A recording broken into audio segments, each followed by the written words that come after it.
જય સ્વામિનારાયણ. તારીખ 31/7/2026 અષાઢવદ બીજ શુક્રવાર. એક સમયે કોઈક ગામના હરિભક્ત શ્રીજી મહારાજને પોતાને ગામ પધારવા સારું ગઢડે તેડવા આવ્યા. પછી મહારાજે સાંજે સૌને ઠેરાવ કર્યો છે, આટલા અહીં રહે ને આટલા અમારા ભેળા આવે. ને સચ્ચિદાનંદ સ્વામીને મહારાજે કહ્યું છે, તમે અહીં રહેજો.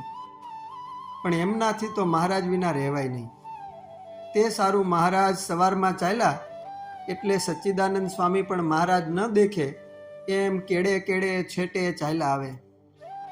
રસ્તામાં કોઈક નદી આવી, ત્યાં મહારાજ નાવા સારું ઉતરા ને દાંતણ કરવા બેઠા.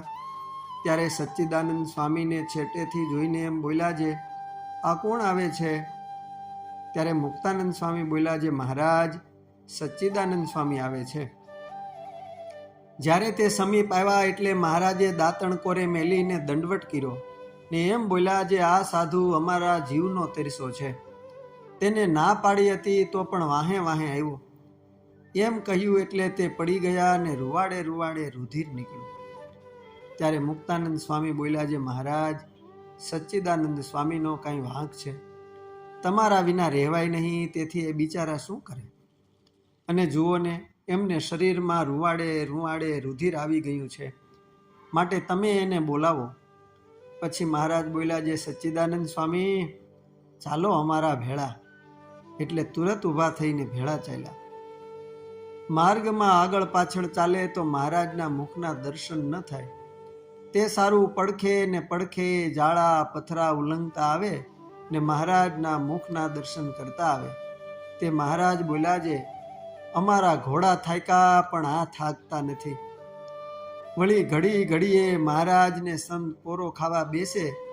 સચ્ચિદાનંદ સ્વામી આવીને મહારાજના દર્શન સારું ઉપર જજુમે. તે જોઈને મહારાજ બોલ્યા છે, ભૂત થાઈશ ભૂસ. ત્યારે કહે, ભૂત થાઈશ તોય તમને વળગીશ. એમ કહ્યું અને ગોપાળાનંદ સ્વામીને કહે કે સ્વામી, તમને મહારાજ વારંવાર બોલાવે છે ને પૂછે છે, તે તમારું હૈયું ભલું હાથ રહે છે? અને મને એટલું બોલાવે તો હું ગાંડો થઈ જાઉં. ત્યારે ગોપાળાનંદ સ્વામી કહે કે અમારા હૈયા તમારા જેવા પહોંચ્યા નહીં, જે હાથ ન રહે. અસ્તુ. જય સ્વામિનારાયણ. સદગુરુ શ્રી નિર્ગુણદાસ સ્વામીની વાત 434 માંથી.